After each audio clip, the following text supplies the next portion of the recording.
In this segment, I would like to demonstrate the Clitic rules. A clitic is defined as a morpheme that modifies an entire phrase or clause.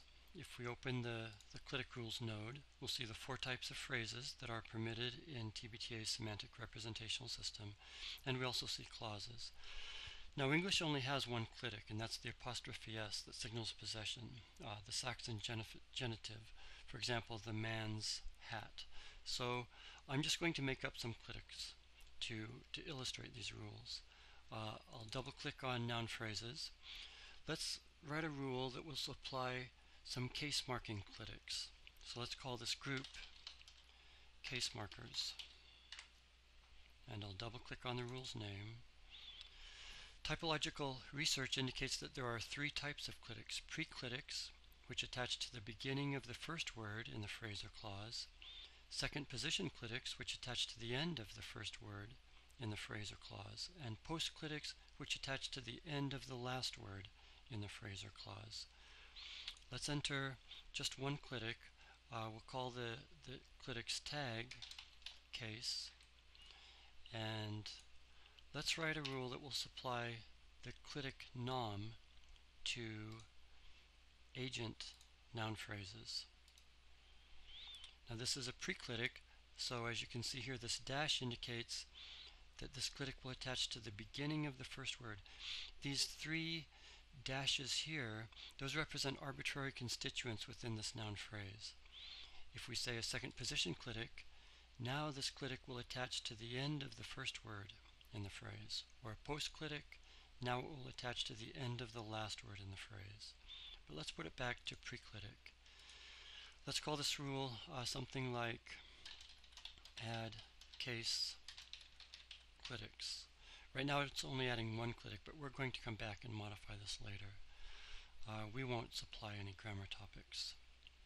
So if we click the generate button now, we see the rules being generated. And now it says Nom John read a book. Notice I've selected the show morphemes option. When you select this, it will show the morpheme boundaries in here. So our clitic was added. Here's the case marking clitic. It was inserted by the clitic rule for noun phrases. The group is case markers, and the rule's name is add case clitics. Then it was attached to the first word in the phrase by the clitic positioner. And so there's our final result. Let's modify this rule. Let's make it a rule of table, a table clitic rule. So now we can supply multiple clitics with just one rule. Our tag will still be case. Now we want this to apply to all noun phrases, so we're going to remove that restriction. Let's make the first column, let's call it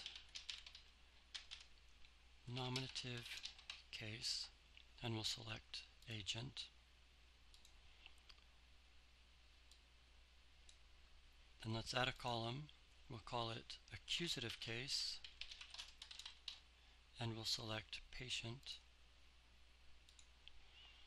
And in here we'll add the clitic, we'll call it nom, and in here we'll add the clitic accusative. For the row name, let's enter something like case markers. And similar to the table spellout rules, we can right-click on a cell and then enter a comment for that particular cell. So we'll say verbs 126. Now this is a preclitic, so this clitic will attach at the beginning of the phrase. So it'll say Nom John read accusative a book. I hope that makes sense why this ACC, that's the accusative case clitic, and it's going to attach to the beginning of the first word in the phrase, and the phrase is a book. So that clitic will attach to the beginning of our indefinite article. So there's our comment. Let's save that rule and initialize the verse. And when we generate it now,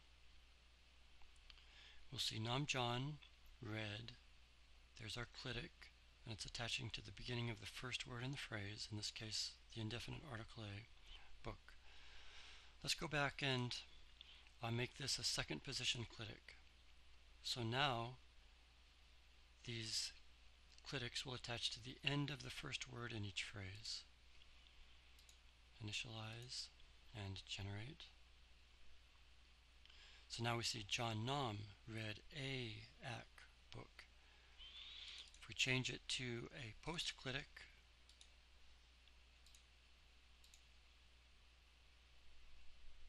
and generate the verse, John Nam read a book ac. So you can see our clitics are attaching where they're supposed to. And that concludes this segment.